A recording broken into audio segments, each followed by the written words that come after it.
परमात्मा को पाने तथा उसका वास्तविक लाभ प्राप्त करने के लिए पवित्र बाइबल में प्रमाण है कि प्रभु ने मनुष्य को अपना ही स्वरूप बनाया। 6 दिन में सृष्टि रचकर 7वें दिन विश्राम किया। कुरान शरीफ में प्रमाण है कि हजरत मोहम्मद को खुदा स्वयं कह रहे हैं कि मैंने तुम्हें उस परमात्मा की महिमा बताने के लिए भेजा है। वो परमात्मा कबीर है जिसने 6 दिन में सृष्टि रची तथा 7वें दिन तख्त पर जा विराजा। उसकी खबर किसी बाखबर से पूछकर तो देखो। कृपया अवश्य सुनिए जगत गुरु तत्वदर्शी संत रामपाल जी महाराज के अमृत वचन। उन दृढ़ भक्तों को, अपनी अच्छी आत्माओं को, प्यारी आत्माओं को आकर के अपने विषय में अर्थात सत्य पुरुष की के विषय में, पूर्ण परमात्मा के विषय में और पूरे अध्यात्म ज्ञान के विषय में यथार्थ जानकारी दी।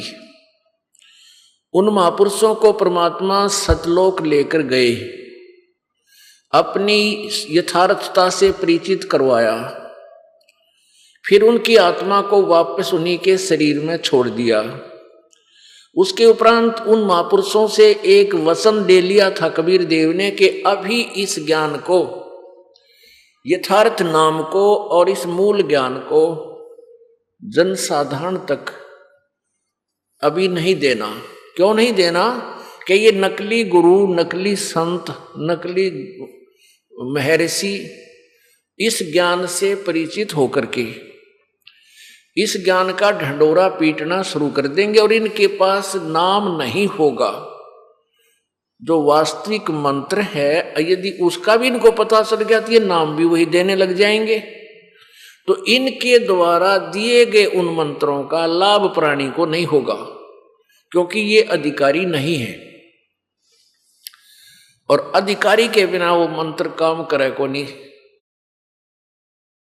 तो उन पुण्यात्माओं में से कौन कौन है जिनको परमात्मा का साक्षात्कार हुआ? आदरणीय धर्मदास साहिब जी, आदरणीय मलुकदास साहिब जी, आदरणीय दादू दास साहिब जी, आदरणीय घीसा दास साहिब जी, आदरणीय नानक दास साहिब जी, आदरणीय गरीबदास साहिब जी, इतने महापुरुषों के बारे में इस दास को जानकारी है जिनको परमात्मा मिले और उनको यहां से उनकी आत्मा को लेकर के सतलोक गए, सचखंड गए और वहां यहाँ के पूरे ब्रह्मांडों का पूरी व्यवस्था जानकारी से परिचित कराया और फिर सतलोक लेकर गए जहां परमात्मा विराजमान थे और वहां से चलकर आए थे। उनमें से एक महापुरुष के विषय में आपको जानकारी देते हैं। पुण्यात्माओं, अभी तक किसी भी संत के विचार देख लो, किसी भी ऋषि महर्षि के अपना अनुभव की पुस्तक देख लो, सभी ने यही कहा है कि परमात्मा, परमेश्वर वो तो निराकार है।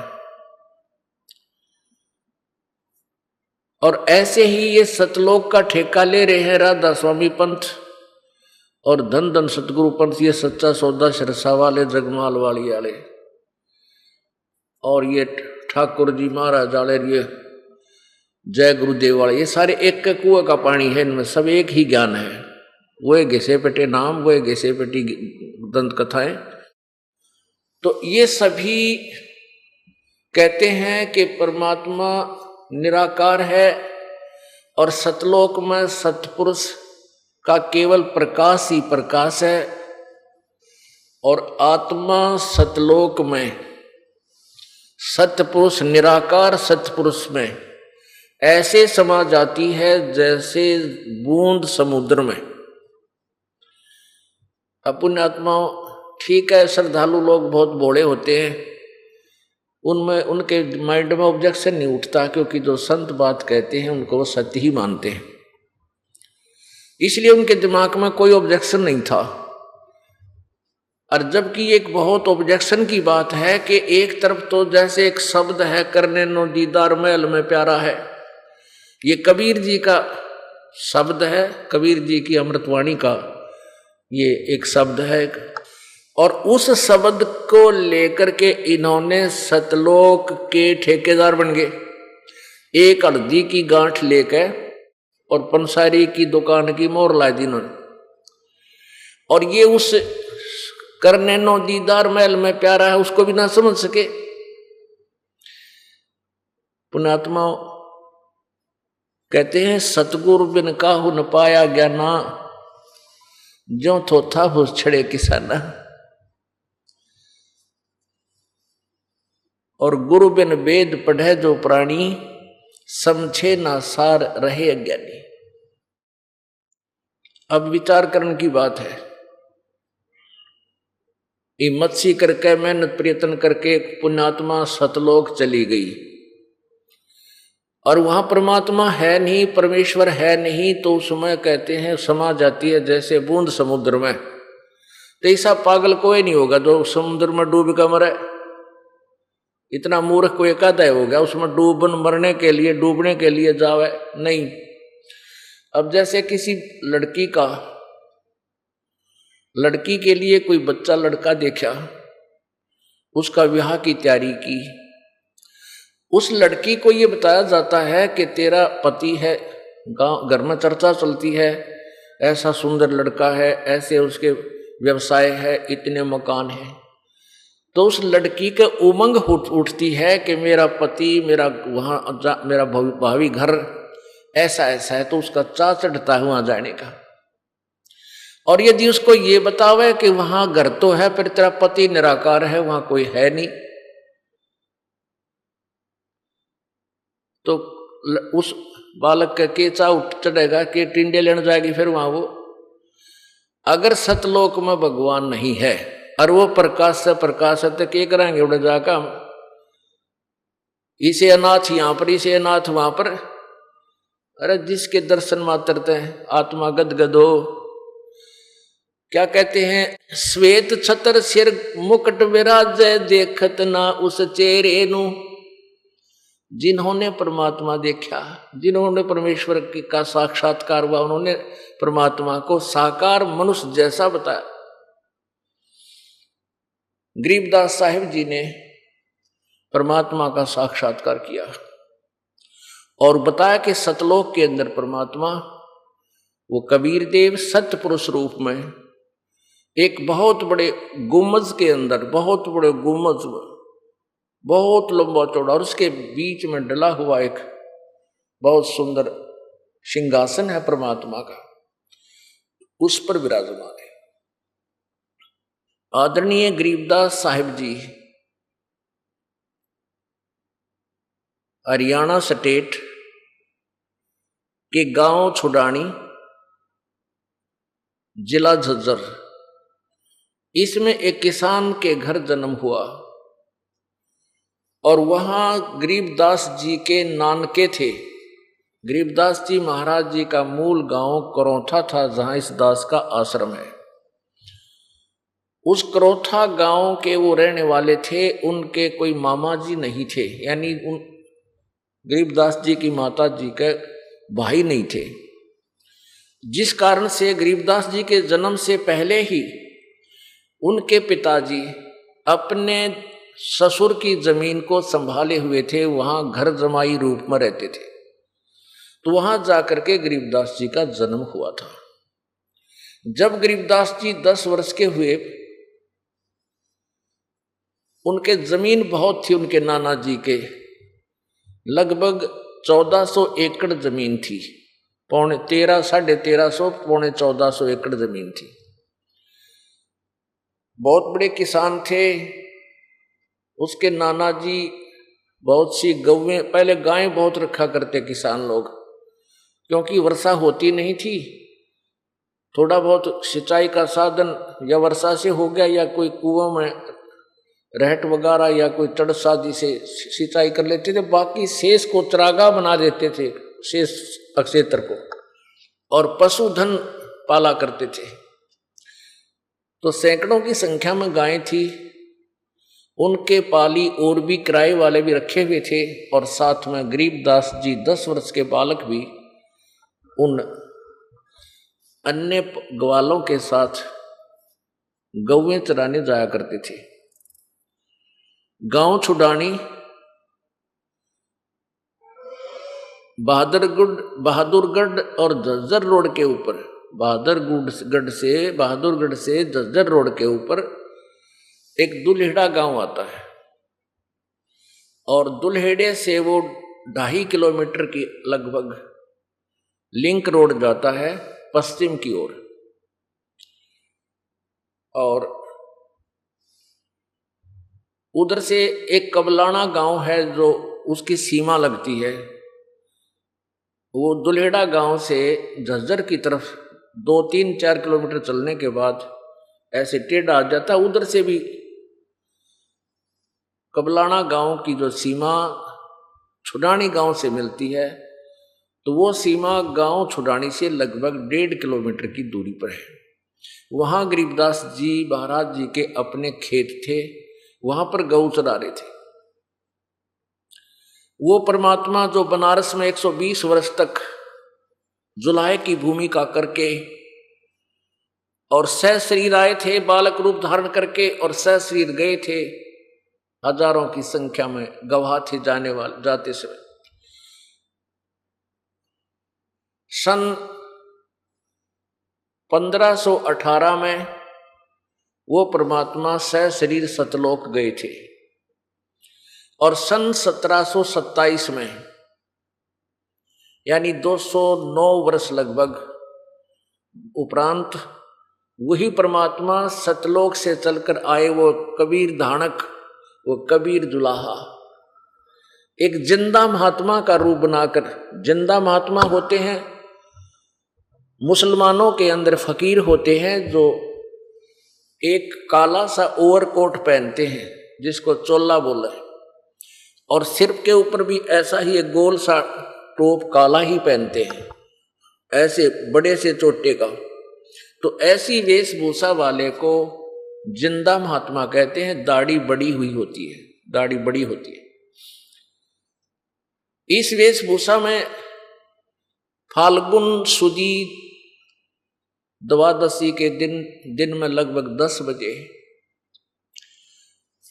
उधर से सभी वो ग्वाले अपनी गायें चरा रहे थे, और दोपहर 10 बजे से उन्होंने सोचा कुछ आहार कर लेते हैं। वो आहार कर रहे थे एक जंडी के पेड़ के नीचे बैठ के। उधर से परमात्मा सतलोक से चलकर सशरीर अब नीचे आए, अपने वास्तविक शरीर से अन्य एक शरीर और धारण करते हैं, और उसको हल्के तेज पुंज का बनाकर नीचे आते हैं, क्योंकि उनके वास्तविक शरीर को चरम दृष्टि नहीं देख सकती। क्योंकि परमात्मा के एक रोमकूप में करोड़ सूर्य मिला दे, करोड़ चंद्रमा, दोनों की मिली जुली रोशनी भी धीमी है, फीकी है परमेश्वर सतपुरुष कबीर देव जी के एक रोमकूप की रोशनी की तुलना में। तो जिंदा महात्मा के रूप में वहां प्रकट हुए। एकदम जब उन सभी ग्वालों ने देखा, पाड़ियों ने देखा कि बाबा जी आ रहा है, रास्ते के ऊपर वो जंडी थी, छुडानी से कबलाना गांव को रास्ता जाता था पगडंडी। तो परमेश्वर ने आकर उनको नमस्कार बोला, राम राम कही। तो सभी ने राम राम कहा। तो उसमें अतिथि सत्कार बहुत होता था, सब ने मिलकर, जो क्योंकि गरीबदास जी 10 वर्ष के, कुछ 40 वर्ष के, कुछ 50 वर्ष के, कोई 20 वर्ष के, 5-10 और भी गवाले थे। उन्होंने कहा आओ बाबा जी खाना खाओ। परमात्मा ने कहा भी खाना तो मैं खाकर आया हूं। उन्होंने कहा जी 10 बजे हैं, इतना जल्दी खाना कहाँ खाकर आए होगे? उन्होंने कहा भी मैं खाना खाकर आया हूं। आपका गांव कितनी दूर है यहाँ से, क्या नाम है आपके गांव का? परमेश्वर ने कहा मेरा गांव सतलोक है और 16 शंख कोश की दूरी पर यहां से है। नेपालियों ने सोचा भी होगा कोई गांव सतलोक भी होगा कितना पृथ्वी पे, और 16 कोश बतावा है। पहले आपस में इतना जानकारी नहीं होती थी जैसे आजकल होगी। पहले तो पैदल जाया करते, कभी कभी सूत बैठा करता घर से रिश्तेदारी में जाने का, वो बात खत्म हुई। कहने लगे जी खाना तो खाना पड़ेगा आपने, हम अतिथि को बगैर खाना खाए नहीं जाने देते, हमें पाप लगेगा। परमेश्वर कबीर देव जी ने कहा कि अभी यदि तुमने खाना खिलवाना है, खाना खिलाना है, परमात्मा बोले भी खाना तो मैं खा कर आया हूं, अब ऐसे बगैर भूखे खाना कैसे खाऊंगा। तो बच्चे कहने लगे वो पाली के दूध तय पीना ही पड़ेगा आपने, दूध प्याए बिना तो हम जान कौन दे। एक विशेष प्यार में बोल रहे थे। तो परमात्मा बोले भाई ठीक है दूध पी लूंगा, पर दूध पीऊंगा कुंवारी गाय का। अब गरीबदास जी ने, वो सभी पाली कहने लगे बाबा जी तेरा दूध पीने की नीत को ना, मजाक करते हो हमारे साथ। कुंवारी गाय यानी बगैर बच्चा दिए ब्याई हुई, बगैर ब्याई दूध देगी कैसे। परमात्मा बोले वह दूध पिलाना तो पिलाओ। तब गरीबदास जी 10 वर्ष के बालक खड़े हुए, अपनी एक प्यारी सी उनकी बच्चिया थी, 1.5 वर्ष की, वो कुंवारी थी, उसको पकड़ लिया, गले से रस्सा बांध, छोटा सा बांध रखा था पट्टा सा, और कहने लगे महाराज जी देखियो इसका बच्चा भी कोनी, या दूध कैसे देगी। परमात्मा बोले ये पात्र जो है ना, क्योंकि वहां पाली अपना एक पात्र ले जाते थे दूध का, उसका लस्सी का, तो उन्होंने कहा ये पात्र साफ कर लो। वो पात्र साफ कर दिया, खूब अच्छी तरह मांज धो दिया, और कहा कि इस बच्चिया के सतन लेवटी का नीचे रख दो, थना का नीचे कर लो। अब गरीबदास बालक थे न, बोले लो जी लो, यो कर दिया, देखो दूध तक को नहीं आया। जब परमात्मा कबीर जी ने उस कुंवारी बच्चिया की कमर पर थपकी मारी, लंबे लंबे थन हो गए सथन, और दूध की धार बंध गई चारों थनों में से। और जब वो 4-5 किलो 7 किलो का जो पात्र था वो भर गया, अपने आप बंद हो गया, और दूध बंद हो गया, लेकिन थन इतने लंबे लंबे थे जैसे ब्याई हुई गाय के होते। वह नो के नो रह गए कि गांव में चर्चा चल लगी कि देखो इन्हों सोचे बालक बका दिए किसी ने। अब गरीबदास जी ने वो दूध परमेश्वर को दे दिया। कबीर साहब जी ने वो आधा दूध पिया, और बाद में आधा कहा ले भाई बालको यो प्रसाद ले लो थोड़ा सा। अब वो जो बड़े व्यक्ति थे पाली, कोई 20 वर्ष का, कोई 30 वर्ष का, कोई 15 वर्ष का, कोई 40 वर्ष का, कोई 50 वर्ष के, वो कहने लगे आम ना पीवा इस पाप के दूध ने, तन से कुंवारी गां का दूध काट दिया, जादू जंत्र का हम नहीं पिए। वो तो उठ कर चले गए, ड्रेस ये गए हुए। बाबा जी ने कि जादू जंत्र जाना है, कहते तुम्हारे ना कर दे कि। अब गरीबदास जी कहने लगे लाओ महाराज जी मैंने दो, मुझे दो आपका दूध, आपका अमृत प्रसाद कब कब मिला। गरीबदास जी ने वो दूध पी लिया।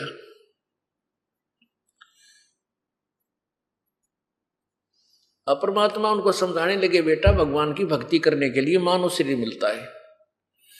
तो गरीबदास जी ने कहा जी हम भक्ति करते हैं, हम शिव जी की साधना करते हैं, भगवान विष्णु की भी साधना करते हैं, गांव में एक बाबा उसकी पूजा करते हैं। तो परमात्मा ने कहा बेटा ये साधनाएं इनकम्प्लीट हैं, ये मोक्षदायक नहीं है। परमेश्वर ने समझा कि कोट जन्म तन भरमत हो गए, कुछ ना हाथ लगा रे, कुकर सुकर खरबा बोरे कौआ हंस बगारे, कोटि जन्म तू राजा की न मिटी न मन की आशा, और भिक्षकों का दर दर घूमना मिला ना दर उदास। कहने का भाव यह कि इसी आधार से बहुत कुछ ज्ञान समझाया। अब बालक गरीबदास जी ने कहा प्रभु जहां जाने के बाद कभी मृत्यु नहीं होती, और वहां से आप आए हो, कैसा है वो देश दाता। परमात्मा ने कहा वो भाई अमर लोक है, सत्यलोक है, वहां ऐसे ही व्यवस्था है, ऐसे ही प्राणी रहते हैं, वहां पर बाग बगीचे हैं, बहुत सुंदर आहार है, सुंदर स्वादिष्ट अमृत जल है, वहां कभी मृत्यु नहीं होती, बुढ़ापा नहीं आता, सदा युवा शरीर रहता है। अपन आत्मा हमें पता नहीं था इस वास्तविकता का कि सचमुच की तो और भी ऐसा ठिकाना जाने के बाद हमारे जन्म मृत्यु ना हुआ, तो हमारी रुचि नहीं थी। और इतना ठोक कर कम से कम 6 महापुरुषों ने आंखों देख कर आके बताया, और स्वयं परमेश्वर ने आकर के बताया, सब वेदों में सच पाया। तो ये हमारा तो चाह सा चढ़ रहा है, ये परमात्मा कद यहाँ से पीछा छूटा, अपने सतलोक में जाओ। और एक स्थिति आप जी की भी ऐसी ही हो जाएगी, ज्ञान से इतनी प्रेरणा हो जाएगी और प्रमाणों से आपको 100% ये सिद्ध हो जाएगा कि सचमुच वो लोग ठीक है। तो जब हमें ये जच जाएगा कि वहां स्थान है एक ऐसा, और उसके जाने की विधि भी ऐसी है, सब संत प्रमाण देंगे, सब ग्रंथ प्रमाण देंगे कि इस साधना से, इस मंत्र के जाप से आपको सतलोक प्राप्ति होगी, यानी अमर, आपको मोक्ष प्राप्त होगा। तो फिर हम कति सरदर्द की बाजी ला जाएंगे उसको पाने के लिए, फिर यहां के लोग की इच्छा नहीं रहेगी बिल्कुल भी। ये तो बहुत गंदा लोग है। आज हमारे बेटा है, बेटी है, सुविधा है, रोटी बहुत बढ़िया सब व्यवस्था है, और कल मृत्यु हो जा, परिवार के परिवार नष्ट हो जा। पीछे ये मंगोलिया के देश, मंगोलिया देश का पूरा कैबिनेट नष्ट हो गया, 98वां आदमी, जिसमें राष्ट्रपति भी, कैबिनेट सत्र के मंत्री भी, कहाँ तो हवा में उड़ रहे थे, 2 सेकंड में उनकी राख बन गई। ऐसे गंदे लोग में के उपलब्धि के बनना चाहते हैं हम। तो परमात्मा हमें याद दिलाते हैं कि वहां चलो जहां सर्व सुख है। तो गरीबदास जी के मन में इसी उमंग उठी, पैर पकड़ दिए, और परमात्मा आए इस उद्देश्य से थे कि इन प्यारी आत्माओं को मैं अपने गवाह बनाऊंगा। और वो गवाह बनाने थे इस भक्ति युग के लिए। उस समय उनको सत्य से परिचित कराया, सतलोक दिखाया, उन महापुरुषों को फिर वापस भेजा। उन्होंने अपनी आंखों देखा हाल उस परमेश्वर का, अपनी अमृत वाणियों में लिखा। तो गरीबदास जी वाली आत्मा को परमेश्वर कबीर जी ने शरीर से निकाला और ऊपर ले गए। वहां जैसे विष्णु जी का लोक दिखाया, ब्रह्मा जी का लोक दिखाया, शिव जी का लोक दिखाया, नरक दिखाया, स्वर्ग दिखाया, धर्मराज का लोक दिखाया, जहां ये बैठ कर न्यायाधीश सबका अकाउंट देता है, करता है। ये काल ज्योत निरंजन ब्रह्म दिखाया, जहां बैठा है ये गुप्त रहता है, अपनी योग माया से छुपा रहता है, ये किसी के सामने नहीं आता, इसने प्रतिज्ञा कर रखी है। ये जहां साकार में बैठा है ज्योत निरंजन, कबीर परमेश्वर ने गरीबदास साहिब जी को दिखाया। उसके बाद परमेश्वर कबीर जी गरीबदास साहिब जी को लेकर के ऊपर सतलोक की तरफ चले। अब जो ही सतलोक में भंवर गुफा पार करके सतलोक में प्रवेश किया, आगे क्या देखा कि बहुत ही तेजों में एक तेजों में लोक है, और उसके अंदर एक बहुत बड़ा गुम्बज बना हुआ, उसके ऊपर बहुत बड़ा मंदिर नुमा एक गुम्बज बना, बहुत लंबा चौड़ा स्तूप, और उसके बीच में पूर्ण परमात्मा सत्य पुरुष उस सत्यलोक में अपने सिंहासन पर विराजमान है। और उसका ऐसा स्वरूप है, एक रोमकूप में करोड़ों सूर्य मिला दे, करोड़ों चंद्रमा की रोशनी मिली जुली भी उनके प्रकाश एक रोमकूप के प्रकाश से फीकी है। अब उधर गरीब परमात्मा अपने ही दूसरे रूप में, जिंदा महात्मा के रूप में गरीबदास जी के साथ जा रहे थे। अब गरीब उस जिंदा महात्मा वाले स्वरूप ने चमर उठाया और सिंहासन पर विराजमान वो तेजों में शरीर युक्त परमेश्वर को चमर किया, चमर करने लगा। अब गरीबदास जी के मन में ये आई कि भाई परमात्मा तो यू है जो यो बैठा सिंहासन पे, कितना सुंदर शरीर, ओहो गदगद हो गए। और ये जो नीचे से महात्मा, ये संत जंदा बाबा जी आए हैं, ये कोई यहाँ का नौकर है जब इनकी सेवा कर रहा है। इतना सोच ही रहे थे गरीबदास बालक इतने में वो जो तेजोमय शरीर वाला परमात्मा सिंहासन से खड़ा हुआ और करबद्ध होकर कहा कि ऐसे संकेत किया कि बैठो, अपने सिंहासन को संभालो। नीचे से गए हुए वो जिंदा महात्मा वाला स्वरूप उस सिंहासन पर विराजमान हुआ और वो तेजोमय शरीर वाला प्रभु चंवर करने लगा, सेवा करने लगा। अब गरीबदास जी सोच रहे हैं कि भाई बाबा जी भी आंडिये पड़ा है, जब भगवान इसकी सेवा करे तो बड़ा पहुंचा हुआ, बड़ा सिद्धि वाला है, भगवान का बड़ा लाडला।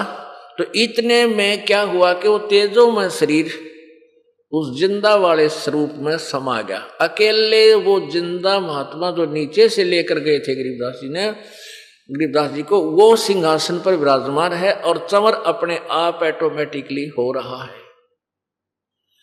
तब गरीबदास जी ने चरण पकड़ दिए, हे भगवान, आप सचमुच आप ही हो, आप सारी सृष्टि के रचनहार हो। और वहां जाने के बाद फिर कहा कि देख गरीबदास, वो गंदे लोग ने जहां तुम अपना ठिकाना समझ रहा था, ऊपर से देखा ये छोटे छोटे जैसे कंचे हुआ कर ना, इन कंचा भी छोटे घूमते दिखे ये लोग सारे। और वहां सतलोक देखे, भगवान इतना लंबा चौड़ा, वहां सदा बहार वृक्ष हैं, फलदार वृक्ष, लदपद पेड़ लगे रहते हैं वहां फल। और यहां तो अस्थायी स्टेशन है, अस्थायी, ना जाने कब बिजली गिर जाए, कब शरीर छूट जाए यहां से। और वहां सदा स्थायी, कभी मृत्यु नहीं होती। इस सारे ज्ञान से परिचित होकर के फिर सृष्टि रचना से परिचित होकर के गरीबदास जी रोने लगे बैठ कर। बालक कहने लगे, भगवान मुझे वापस ना भेजो, मुझे यहीं रख लो मेरे प्रभु, वहां ना भेजो, तो बहुत निकम्मा लोग से, और वहां तो मृत्यु होगी, अवश्य होगी, और भगवान यहां रख लो मुझे। परमात्मा बोले, भाई ऐसे नहीं रख सकते, आप नीचे जाओ और जो मंत्र मैंने आपको बताया इसकी साधना करो, और फिर तुझे मैं सतनाम दूंगा, फिर आकर के सार नाम दूंगा, सार शब्द की प्राप्ति करा के बेटा तुझे वापस लाऊंगा। ऐसे लाऊंगा तो मेरा वचन खंड होता है, भंग होता है, और मैं तेरे साथ रहूंगा गरीबदास, तू जा बेटा वापस, और चला जा, नहीं तेरे शरीर को फूकने वाले हैं। अब क्या हुआ कि उधर जब देखा 2 घंटे 3 घंटे हो गए, 12-1 बज गया, वो पाली दूर चले गए। उन पालियों ने देखा कि भाई वो छोरी का छोरा, यानी वो लड़की का लड़का भांजा कहाँ गया, वो क्योंकि वो दूर चले गए थे, लंबे चौड़ा से गौओं को भी दूर ले गए उधर, कि उसको लाओ बुला के, उसका गऊ घेरने का नंबर आ गया। वो पारी ला करते अपनी अपनी 2 घंटे तेरी, 2 घंटे तेरी, 2 घंटे तेरी, गऊ घेरने की।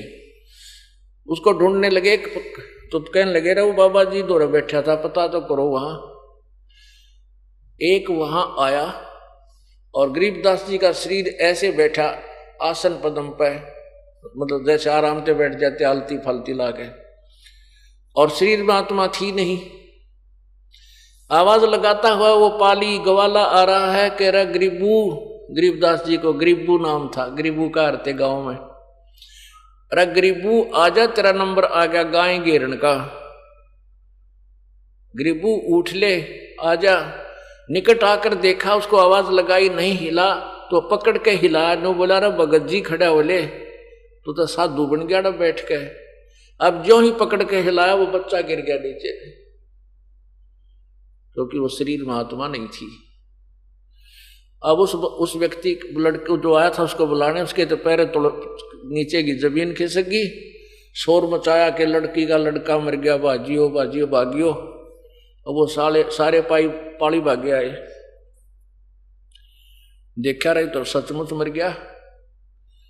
2 जने गांव में आए, 1.5 किलोमीटर दूर गांव है।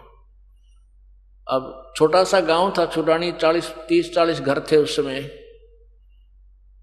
यानी सन 1727 में, आज से लगभग 300 वर्ष पूर्व। तो सारे गांव में एकदम सन्नाटा छा गया। लोग जैसी भी स्थिति में थे सभी उठ उठ कर भाग लिए। देखा सचमुच बच्चा मर चुका है, हाहाकार माच गई, इकलौता पुत्र। और वो भी 12 साल के बाद, बड़ी मुश्किल से 12 वर्ष के बाद हुआ था शादी के। माता पिता दोनों बेहोश हो गए। गांव के लोग वहां से उठा कर लाए, घर लाए। घर से फिर लेकर के जैसे शाम के समय सबका भी ले चलो, क्यों देर करो, हो फूकना है तो शरीर अंतिम संस्कार करने के लिए चिता पर जा रखा। उधर से तैयारी कर रहे थे अग्नि लगाने की। उधर से परमात्मा ने कहा, जा गरीबदास बेटा, तेरा शरीर नाश करने को जा रहे और तू गवाही दे मेरी। अब गरीबदास जी की आत्मा वापस भेज दी, शरीर में प्रवेश हुए। प्रवेश होते ही जो बंधन बांध रखे थे ऊपर, वो अपने आप खुल गए। जो अर्थी ले जाते हैं, शव को ले जाते हैं, उसको ऊपर बांध लेते हैं थोड़ा रास्ता अंदर का, कहीं रास्ते में पड़ ना जा। तो अपने आप खुल गए और एक ऐसे कंपन हुई शरीर में और खड़े हो गए गरीबदास जी। अब गरीबदास जी महाराज ने जो ऊपर देखा था वो सारा विवरण लोकोक्तियों के माध्यम से बोलना शुरू कर दिया, दोहों के माध्यम से। और इस लोक के बारे में विशेष जानकारी उनको नहीं रही। ऊपर के ही जो लोग थे उनके बारे में, ऊपर की पूरी व्यवस्था के बारे में जानकारी देने लगे। और ये वाणी बोलते रहे, ये वाणी बोलते रहे।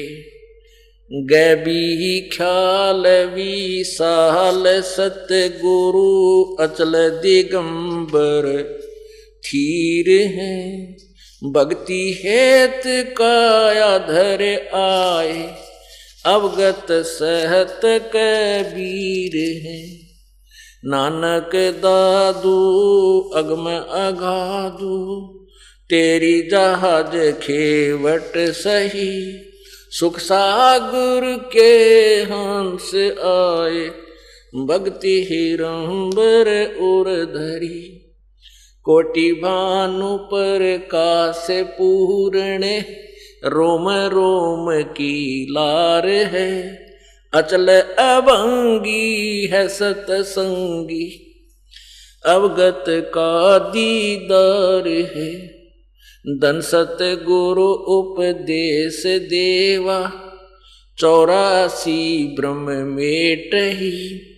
तेज पूंज अन्य देह धर कर इस विधि हमको बैठही। शब्द निवास आकाश वाणी ये सतगुरु का रूप है। चंद सूरज ना पवन ना पानी न जा छाया धूप है। रहता रमता राम साहेब अवगत अलह अलेख है। भूले पंथ विटम्बवादी वो कुल का खाविंद एक है। रोम रोम में जाप जप ले अष्ट कमल दल बेल है।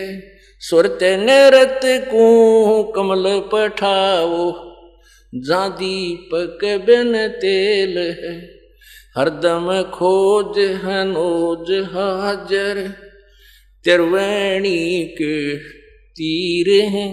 दास गरीब तबीब सतगुरु बंदी छोड़ कबीर है।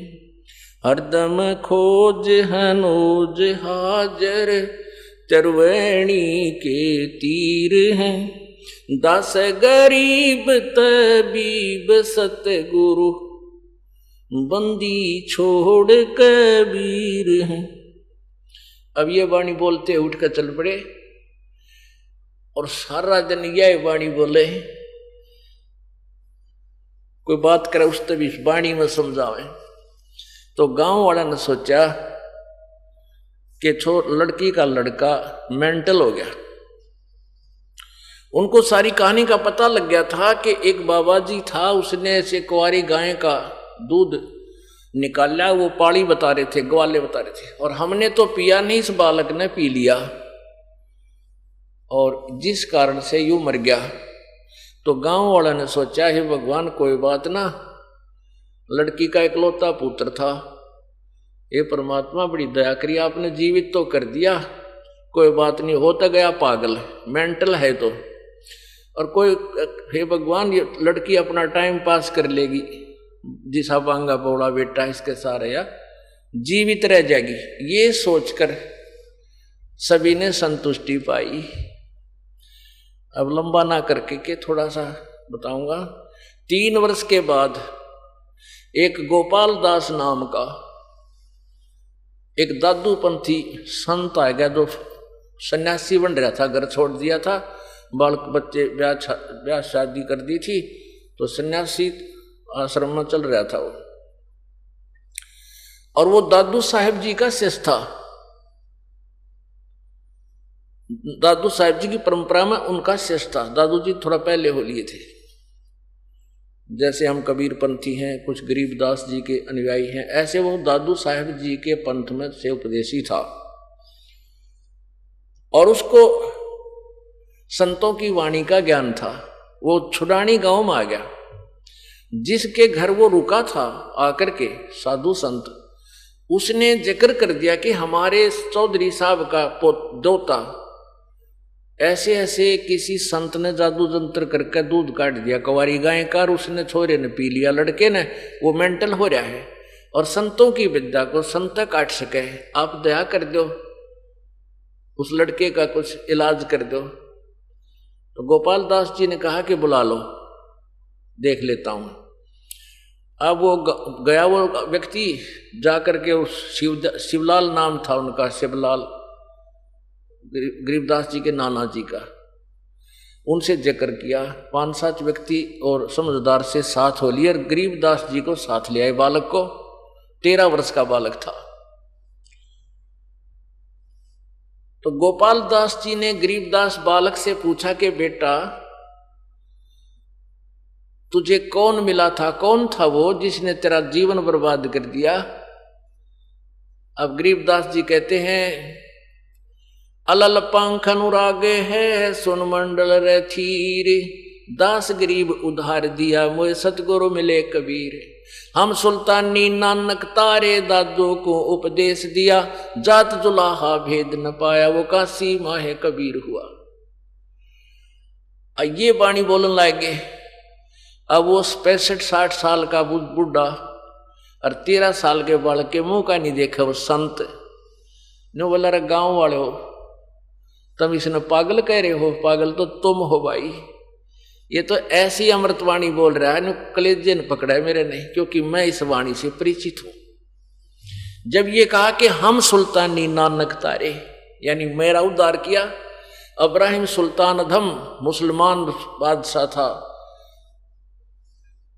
बल्ख बुखारे का, जो ईरान देश में है, इराक में है, उसको पार किया। हम सुल्तानी नानक तारे, दादू नानक साहब जी को बेई नदी पे यही जिंदा महात्मा परमेश्वर कबीर जी मिले थे, और उनको सचखंड लेकर गए थे।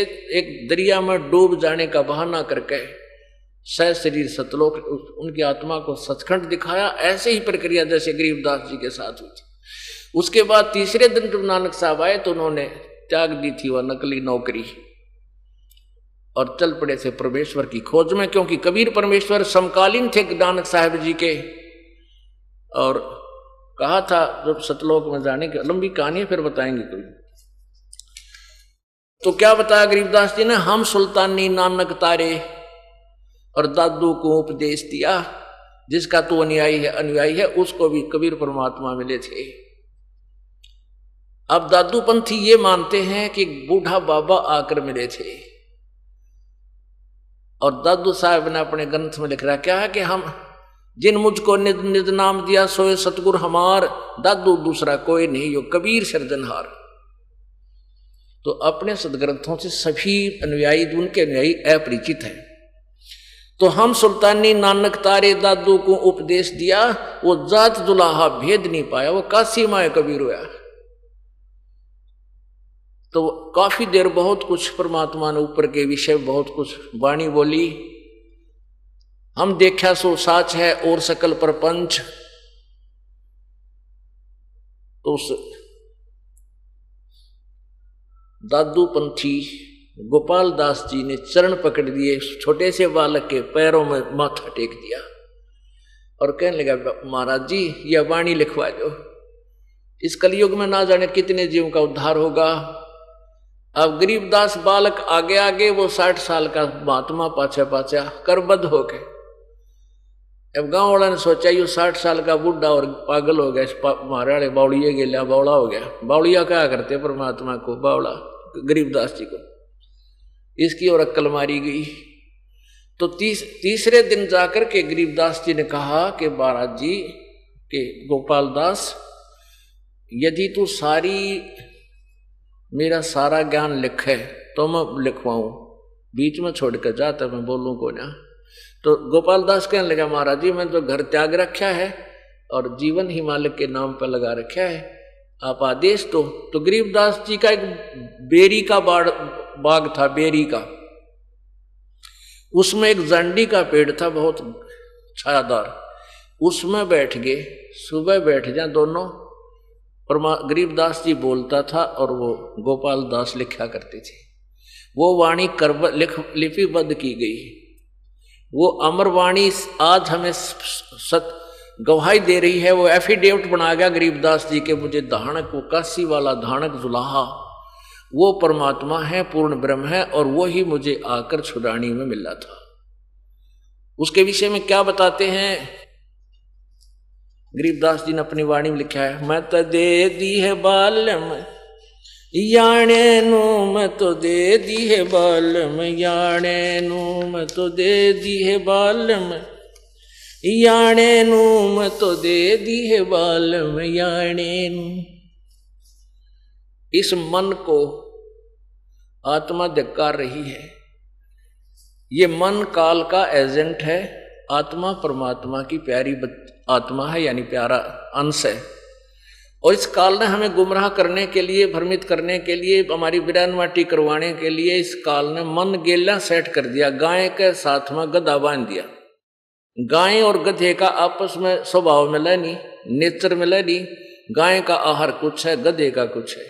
तो ये मन रूपी गधा यो खावा बकवाद, सांग, सिनेमा, नाच गाने, शराब, मांस, सुल्फा, फुर्र, इस नतीजे चाहिए गुट्टी लानी। और आत्मा को चाहिए परमात्मा की कथा, भगवान की चर्चा, इसको बहुत प्यारी लगती है।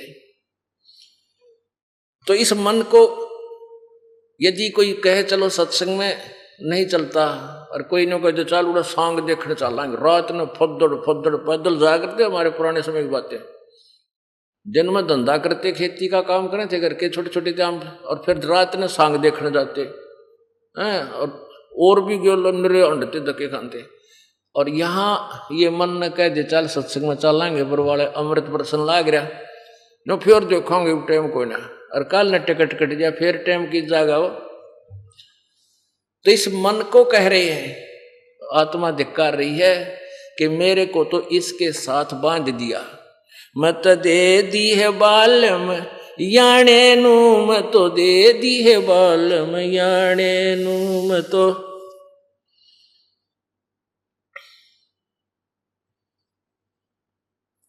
गीता और भागवत पढ़े ना बूझे शब्द ठिकाने नू, गीता और भागवत पढ़े नहीं बूझे शब्द ठिकाने नू। मन मुथरा दिल द्वारका नगरी कहा करे बरसाने नू, मैं तो दे दी है बालम याने नू, मैं तो दे दी है बालम याने नू। जब फुरमान धनी का आवे को रखे घर जाने नू, जब फुरमान धनी का आवे को रखे घर जाने नू। जा सतगुरु का शरणा लीजे जो मेटे जमतल बाणे नू, मैं तो दे दी है बालम याने नू, मैं तो दे दी है बालम याने नू।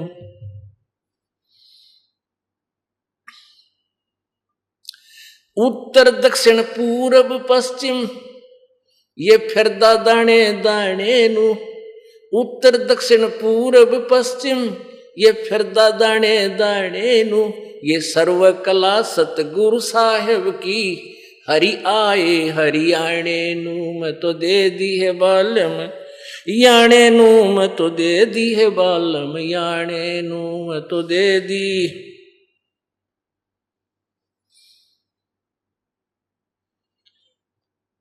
उत्तर दक्षिण पूरब पश्चिम यो फिरदा दाणे दाणे नू, उत्तर दक्षिण पूरब पश्चिम ये फिरदा दाणे दाणे नू, ये सर्व कला सतगुरु साहेब की, हरि आए हरियाणे नू मैं तो दे दी है बालम, याणे नू मैं तो दे दी है बालम, याणे नू।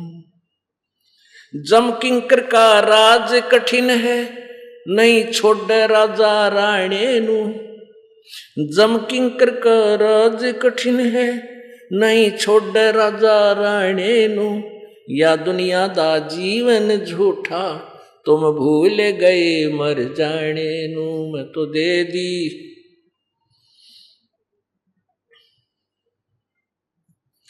मैं तो दे दी है बालम याणे नू, मैं तो दे दी है बालम याणे नू मैं तो दे दी।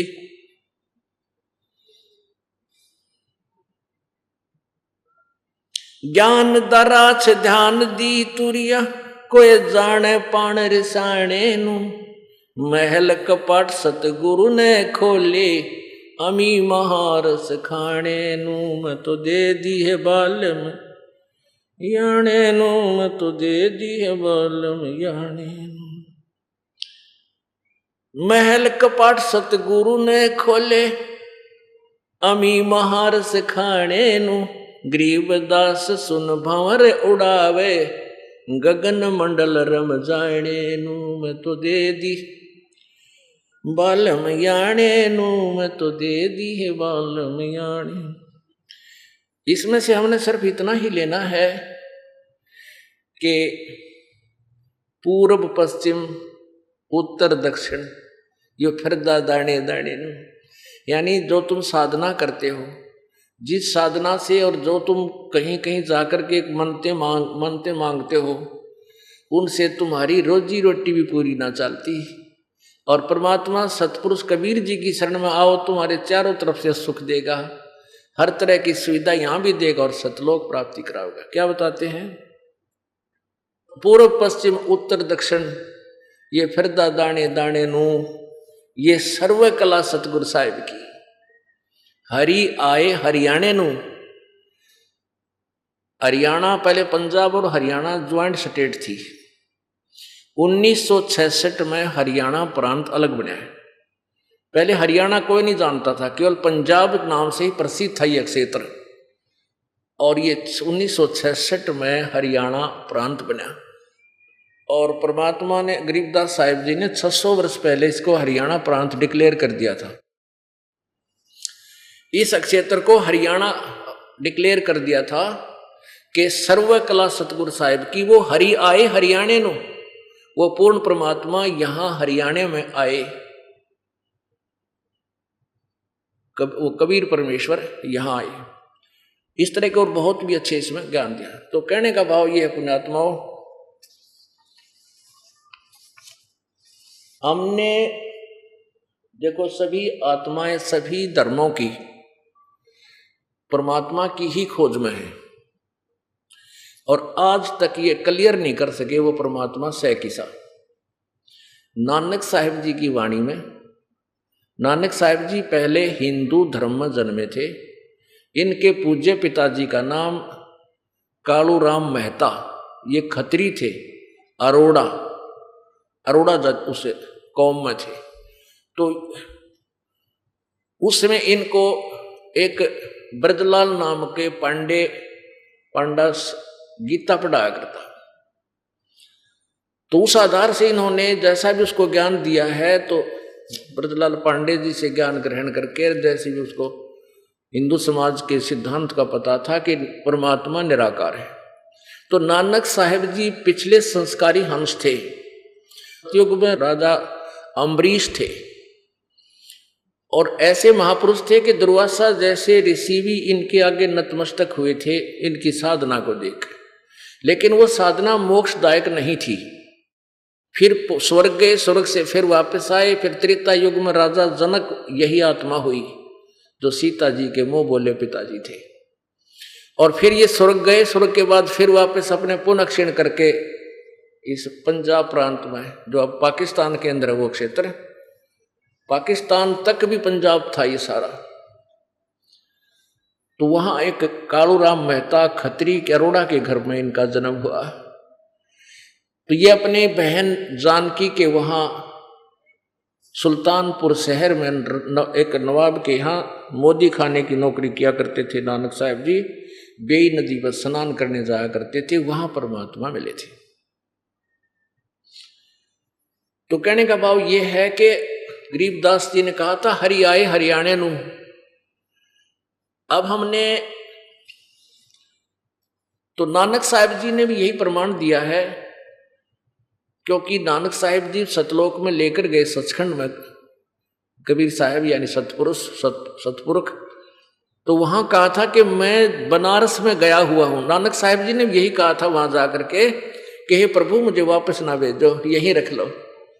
तब परमेश्वर ने कहा था जाओ प्यारी आत्मा, तुम्हारी भक्ति पूरी नहीं है, तुम साधना करो, मैं तुम्हारे साथ रहूंगा और अभी तुम्हारे से बहुत काम करवाना है। आप क्योंकि मालिक को पता था कि ये सच्चाई, नीचे इनको छोड़ूंगा ये सच्चाई का डंडोरा पीटेंगे। वापस जब उनको भेजा तो वहीं से कबीर साहब की तलाश में, उस परमेश्वर की तलाश में कि परमात्मा ने कहा कि मैं दानक रूप में, जुलाहे रूप में बनारस के अंदर प्रकट हूँ, वहाँ अपना ज्ञान प्रचार कर रहा हूँ, आप वहाँ आओ, वहाँ तुम्हें सतनाम दूंगा। तो वहाँ से चले थे, सतलोक से वापस आए, आते ही नौकरी त्याग कर और बनारस की पहली उदासी बनारस की तरफ चल पड़े। रास्ते में भी लोगों से चर्चा करते जाते थे कि कोई इस ज्ञान से परिचित हो, लेकिन कोई नहीं मिला।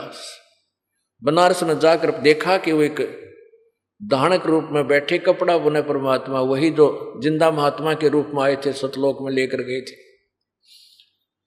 जब नानक साहब जी वहां पहुंचे, परमात्मा कबीर जी जो कपड़ा बुन रहे थे, दानक का काम कर रहे थे।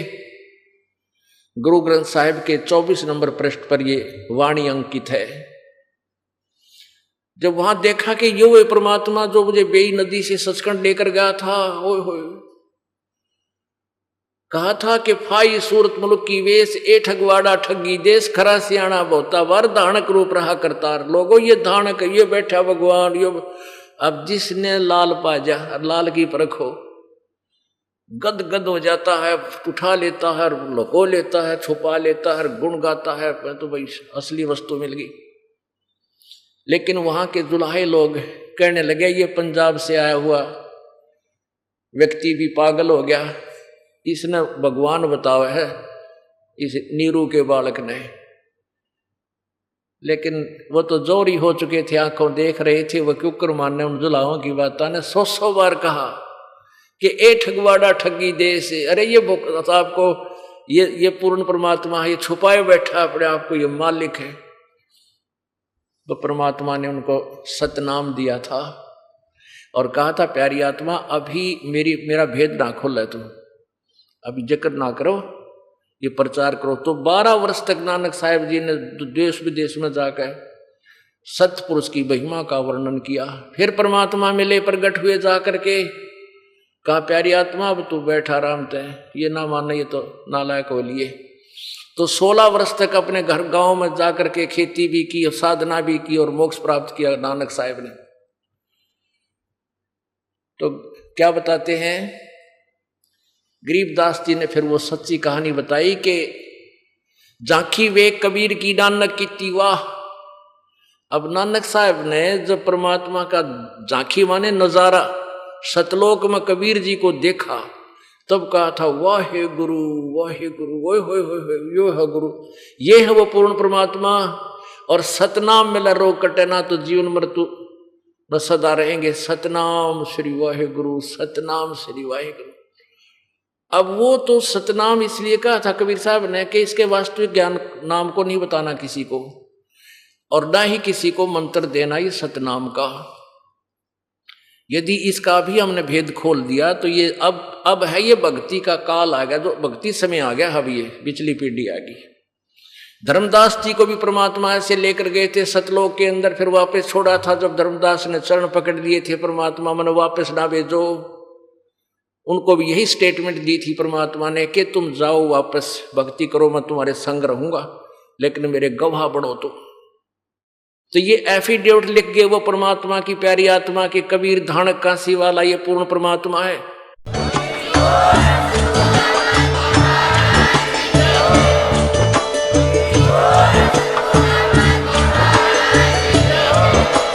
आप सुन रहे थे जगत गुरु तत्वदर्शी संत रामपाल जी महाराज जी के मंगल प्रवचन। अधिक जानकारी के लिए विजिट कीजिए हमारी वेबसाइट www.jagatgururampalji.org। संत रामपाल जी महाराज जी के शुभ आशीर्वाद से पूरे विश्व भर में 500 से भी ज्यादा नाम दीक्षा केंद्र हैं, जिन पर संत रामपाल जी महाराज जी द्वारा ऑनलाइन निःशुल्क नाम दीक्षा दी जा रही है। अपने नजदीकी नाम दीक्षा केंद्र का पता करने के लिए संपर्क करें 8222880541।